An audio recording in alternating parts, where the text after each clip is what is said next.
to shorten the time for consultation kasi iniwan lang namin yung budget hearing which we need to pass within the week.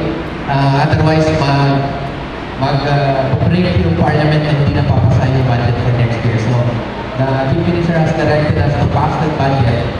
We currently deliberating on that. So, commonly known na hindi natin kaya tawagin lahat-lahat. Basta, ang kailangan ay may position kayo. You can either express it here or submit to us. So, without further ado, may I just solicit the appropriate motion to adopt the agenda as proposed and as reflected in the document distributed to you. Mr. Chair, I move to adopt the agenda for today's consultation. It's a motion to adopt the agenda as presented. The same has been duly seconded. Do you hear any objection? Chair hears none. The motion is carried. The agenda is adopted. Consequently, we will direct our secretariat to do a very quick presentation of the bills already filed before the Parliament. Maiksi lang po. Kasi mas kailangan natin yung galing sa mga kababayan natin. But just to get them a glimpse of what's actually already in the Parliament as proposed bills. Secretary, please.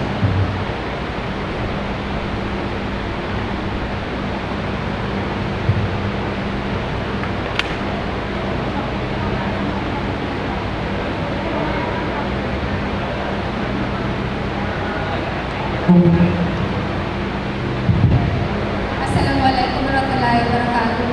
A pleasant afternoon to everyone.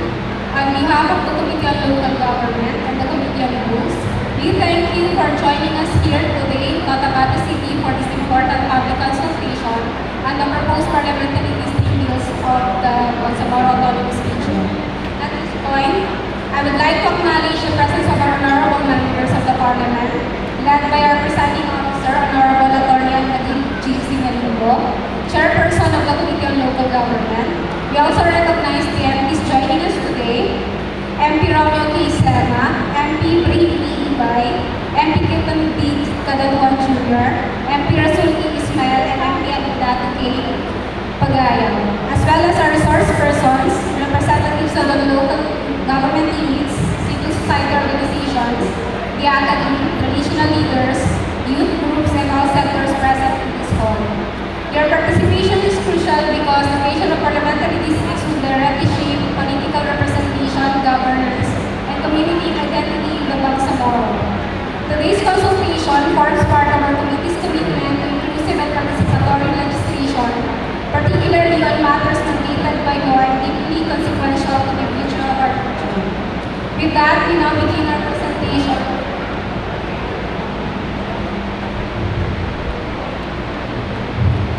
Narito po kami ngayon sa Cotabato City para talakayin ang 5 na PTA bills na tumutukoy sa paglikha ng parliamentary districts. Number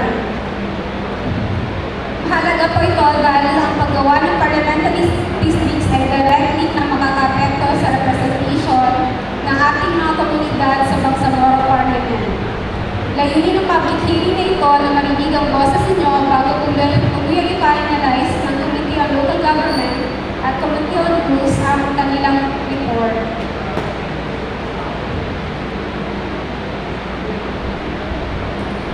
Ang una pong dalawang bills ay ang DTA Bill numbers 403 and 411, both entitled as Bangsamoro Parliamentary Redistricting Act of 2025. Ang tatlong bills naman po, DTA Bill numbers 407, 408 at 415 are entitled as Bangsamoro Parliamentary Districts Act of 2025. Ang DTA Bill numbers 416 naman po ay nag-focus naman po sa paggawa ng dalawang parliament districts sa Special Geographic Area lamang. Ito ang papanukalang nagtatakda ng guidelines at legal framework para sa pag-apportion ng parliamentary districts. Dito rin nakaloob ang proseso kung paano hatiin ang mga probinsya at lungsod upang masigurado may fair at responsive representation sa parliament. Makikita rin sa mga bills na ito ang mga detalye kung ilan ang magiging distrito kada probinsya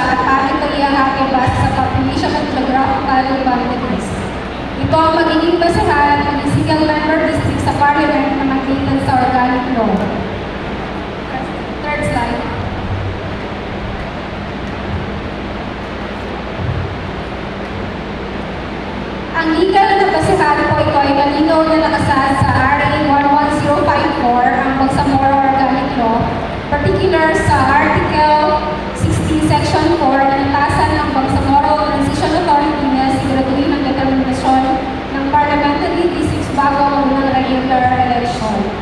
Kaya po itong hiling natin ay bahagi ng mandato na iyon, hindi lang ito policy preference, but this is also statutory requirement. Fourth slide. Sa Article 7, Section 10 naman ng BOL, nakasaad ang standards na dapat sundin. Una, population and geographical area and primary consideration. Ikalawa, dapat contiguous, compact, and adjacent ang bawat district. Ibig sabihin, hindi pwedeng hiwa-hiwalay o geographically impossible. At ikatlo, dapat may minimum population of 100,000 per district. Ito ang legal ceiling at floor na ating paggawa sa parliamentary districts. Fifth slide. Pinapakita rin dito ang alokasyon ng seats. 40 seats for party representatives, 8 seats for reserve and sectoral representatives, at 32 seats para sa parliamentary districts. Yung 32 na ito ang tinutukan natin ngayon dahil sila ang i-elect mula sa mga bagong distrito sa ating pinabalantas.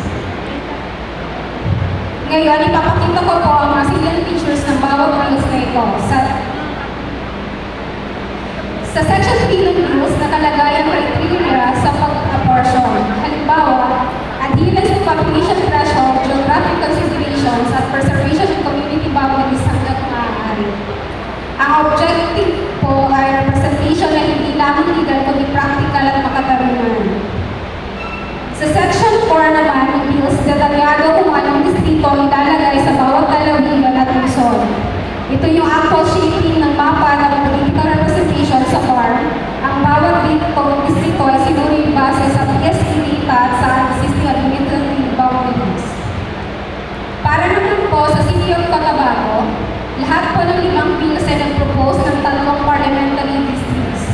Ang mga susunod na slides ay ipapakita ng iba't ibang proposals kung paano precisely hati ng Cotabato City, iba-iba ang layout per bill dahil may iba't ibang interpretation sa community or barangay groupings. Kaya mahalagang marinig namin ngayon ang feedback ng mga sector ng Cotabato, lalo na po ang local government, religious leaders, traditional leaders, CSO at youth groups. Para sa first district, ito pa ang mga proposed barangays in Cotabato City. Sa BTA Bill numbers 403 at 411, pareho pa nilang pinropose na maging first district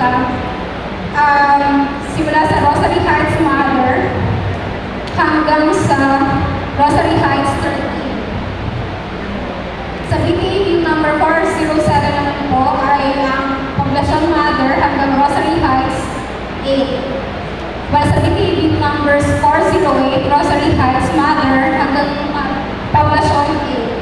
At ang panghuli sa BTA Bill number 415 ay Rosary Heights Mother hanggang Poblacion 8. Proceed naman tayo sa second district. Ang BTA Bill number 403 ay pinropose ang mga barangay na mapapaloob sa second district from Bagua Mother to Kalamantu, at ang BTA Bill number 407 naman po ay pinropose ang Bagua Mother hanggang Rosary Heights 12.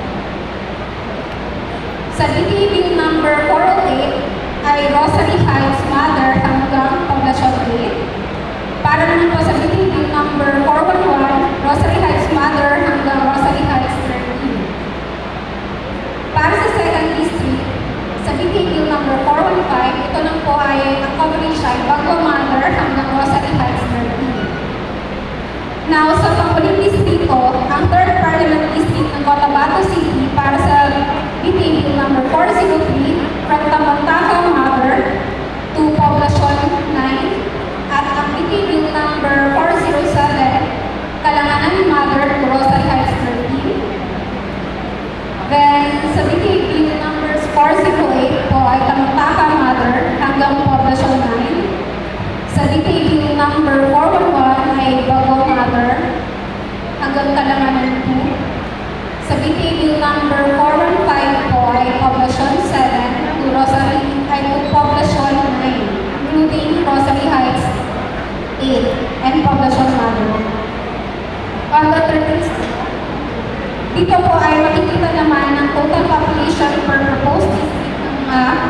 bills. Ang ginamit na population data ay ang official population census 2024 po ng PSA. Lahat naman po ay lagpas sa 100,000 minimum population na nakasal sa Section 10, Article 7 ng Republic Act 754 upang sa more organic law. Gumawa din po kami ng imahe ng mapa ng Cotabato City ay nakakulay na po according sa district nila. Ito po ang BPP number 403. Next is BPP number 407. Bill 408. Bill 411. Ito naman po ang BPP number 415. Sa Section 5 ng BPP number 408, may nakalagay ng transitory provision kung sakaling ang mag-join ang province of Cebu sa BAR. Kung mangyari yun, Congress may allocate at least 7 district seats for Cebu. Ibig sabihin, built-in na ang flexibility ng batas para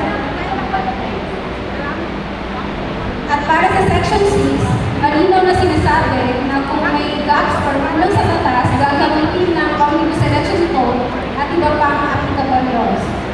COMELEC ang inaatasan para maglabas ng guidelines resolution sa funding support at ay para maging maayos ang implementation kapag nagkaroon ng regular parliamentary elections. Sa pagtatapos na aming ipaalam na purpose ng hearing na ito ay hindi lamang compliance sa batas, gusto namin na magiging district ay tunay na representasyon ng inyong mga komunidad. Ang boses nyo today ay bahagi ng legislative history ng BAR. Kaya bukas ang Bangsamoro Transitional Authority sa anumang recommendation, concerns, or corrections mula sa inyo. Maraming salamat po. Mr. Chair.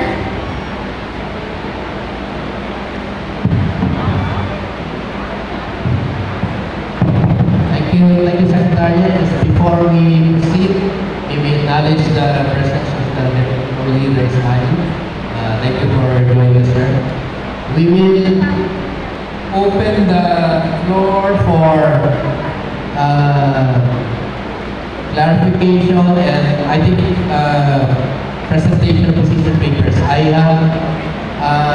have the honorable, the dean of the former dean of the Tagalog College. It's indicated that he is attending the inauguration of the new Bishop of Cotabato City at 3 o'clock today. So maybe recognize the dean, now Executive Director of the Institute for Autonomy Governors. Yeah, please.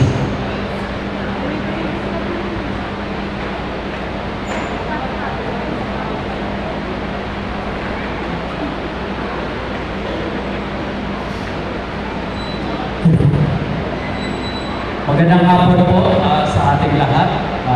My courtesies to the members of this honorable committee. Tatlong points lang po yung gusto kong gawin. And I'm here as a representative of the Institute for Autonomy and Governance as well as the Independent Election Monitoring Center. Ang Independent Election Monitoring Center po ay composed of yung IAG, yung NAFREL, PPCRB, Notre Dame University, Notre Dame of Visayan College, Notre Dame Broadcasting Corporation, yun hong coalition of social accountability composed of around 20 CSOs. Okay, at ang IEFC ho ay recognized ng COMELEC as the Independent Monitoring Center for the BAR elections. Ang unang punto ko lang ho sa committee, unang-una dapat po liwanagin natin ano po yung mandato ng PTA, particularly ng committee.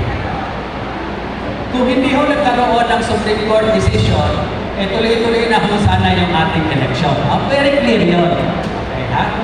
Ngunit nagkaroon ho ng Supreme Court decision, na declare kung unconstitutional some of the provisions of baas sa legislation.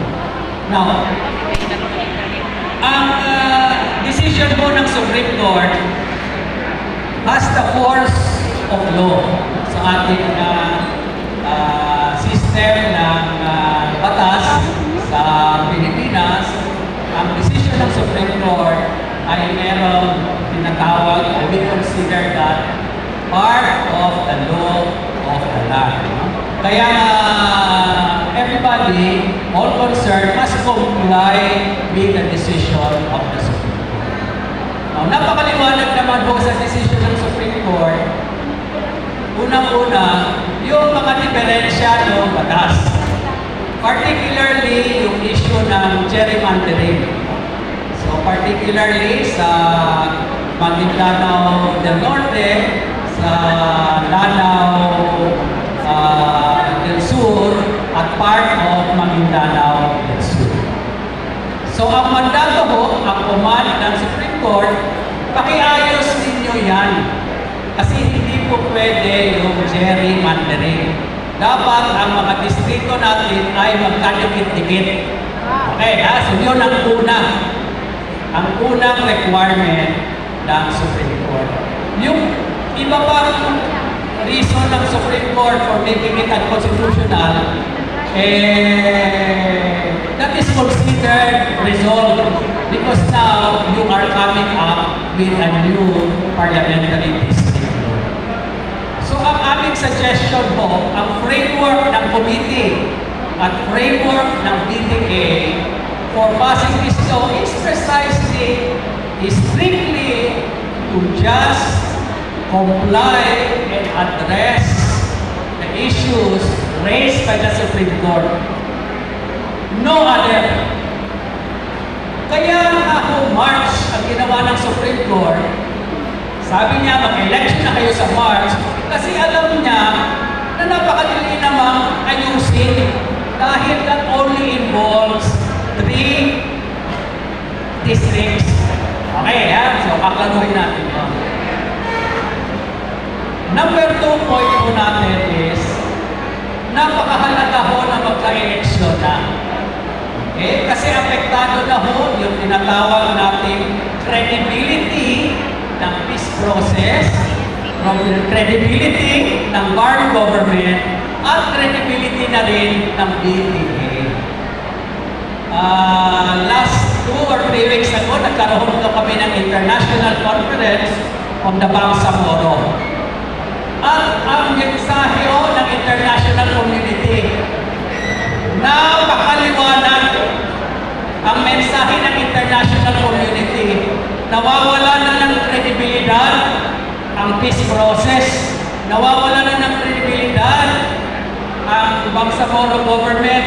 Nawawala na ng kredibilidad ang DTA dahil hindi natutuloy-tuloy ang eleksyon. Ang PTA ho, dalawa lang talaga ang pinakamandato niya. Napakahalagang mandato. Because that is only a transitional authority. One is to form the Bangsamoro government. The other is to prepare for the elections. Dalawa ho yung pinakamandato niya. You will be judged according to how you actually prepare the bar for the elections. So kaya ho napakahalaga na magkaroon ng pinatawag nating election na ho. Kasi ho, habang pinopospon natin, nagkakaroon ho ng suspensya ng ating PTA members, sinasadya nila na hindi matuloy yung election so that they can continue to be in office without election. Okay, very importante ho yung credibility. Pag hindi ho credible yung PTA, hindi rin credible ang peace process. So kaya ho, ang una kong mensahe, dapat po lahat tayo election sa March or latest ho April or May. Ayun ang unang tingnan ko. And kapag alam natin na it is now imperative to have those elections, frame po ng amendment or yung bagong restrictive law is addressing the decision of the Supreme Court. No other. Kasi pag pinagawa po natin yan, naku lahat naman talaga gusto ng mas maraming distrito. Hindi na po matapos yan. Ha? So kung sa akin ho, hindi ko na ho tinignan yung mga bills. Ang aming suggestion, recommendation, look at the bill that addresses the concerns of the Supreme Court and adopt that bill. Period. Lahat na ho ng batas subject to amendments. Hayaan na ho natin yung regular government. Pwede naman ho baguhin yan. Ulitin na naman. But let the regular government do that. Okay, yun ho yung unang punto. Pangalawa na lang po, sa Honorable Committee, yung nota. Kung pwede po, immediately i-repeal nyo na lang muna yan. If you want election sa March or April, para hindi na madagdagan ng trabaho ng Supreme Court, paki-repeal nyo na. No? So that is the recommendation. At yung regular government, pwede naman yung ibalik yan eh. Ha? So paki-repeal na lang po. Number 3, sa districting law, if you can put a provision that reopens the submission certificate of candidacy. Kasi alam natin, sa RA 12123, kaya ang sabi ng National Law on resetting the election, ang bagong COC doon lang sa distrito na affected by the redistricting. No? Kaya dapat ngayon, dahil this is legally ang new law, i-open na lang. And sa pag-uusap namin ng COMELEC, kailangan nila ng mandato na yung to-open. So we cannot put that sa Supreme Court. Not Supreme Court, sa COMELEC. Okay? It will be hard for the COMELEC to open yung submission of new COCs new COCs without the BTA's mandate.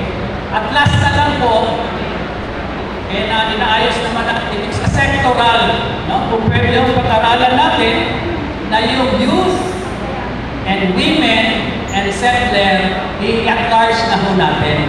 Huwag lang assembly. Kasi ho, nagkatulong-gulo ho yung registration sa assembly. Alam naman natin ang nangyari dyan. No? Kung pwede lang ho, magkakaroon lang naman ng prior registration yan eh. And mukhang open naman po yung COMELEC dyan. Kasi kung titignan ka natin dito, 1,000 plus yung nag-register, halos 300 lang yung na-credit, marami ho talagang na-disenfranchise ka. So kung pwede lang ho yung 4 na yun. Okay, maraming salamat po.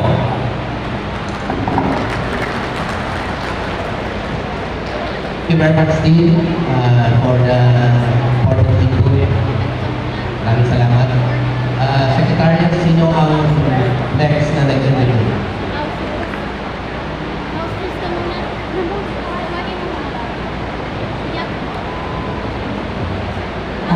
Next to speak is the Honorable Johara Nagay, Vice Mayor of Cotabato City.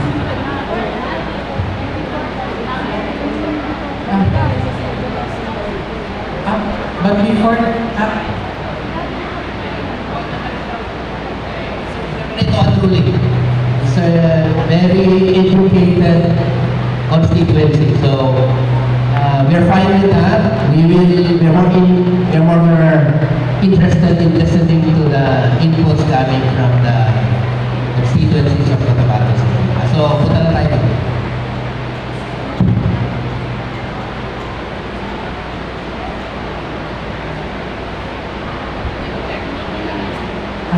the next to speak is the Honorable Johara Nagay, Vice Mayor of Cotabato City. The Honorable Madam Vice Mayor of Cotabato City, please recognize.